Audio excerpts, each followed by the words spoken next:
Now, the Israeli military has carried out a ground incursion in Gaza City, marking one of the most blatant violations of the ceasefire since it came into effect.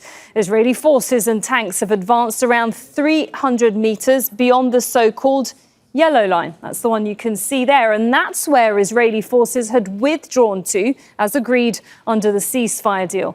The incursion has left hundreds of Palestinians who live in the area under siege, that's above the yellow line there, unable to escape.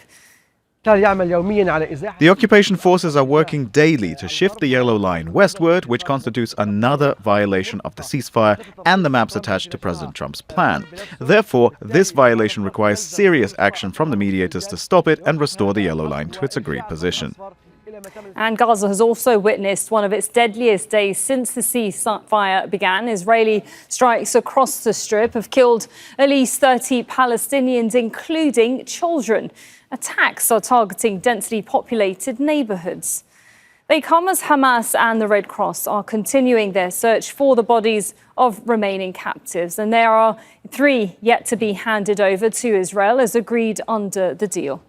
Right, let's go live now to Hind Khoudary. She's our correspondent in Gaza City. Hind, can you tell us more about the Israeli activity that we have been seeing lately? Well, in the past 24 hours, Sarah, at least 30 Palestinians have been killed in different areas across the Gaza Strip, in the east, in the west, in the south. And most of those Palestinians who were killed were actually children. And in the past couple of hours, early in the hours of the morning, a Palestinian man has been killed in Abasan. 3 Palestinians have been killed in Bani Suhaila, in Khan Yunis, in the southern parts of the Gaza Strip. And among those killed was a Palestinian girl called Aylul. Aylul was born in the war, Sarah, and killed during this war. We're talking about dozens of others who were also injured and transferred to medical facilities across the Gaza Strip. Sarah, the hospitals are collapsing.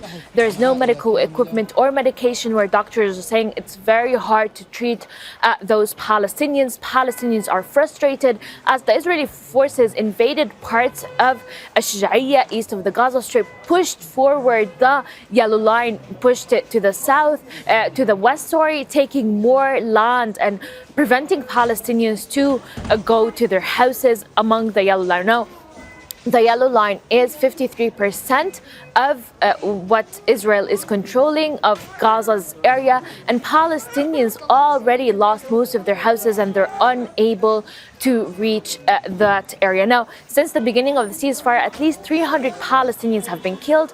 Palestinians are frustrated from the fact that the cycle of violence is resuming every now and then, and more Palestinians are being killed. And Hind, Hamas has 3 more bodies to hand over of captives. Are we on track at all, do you think, for phase 2 of this ceasefire deal?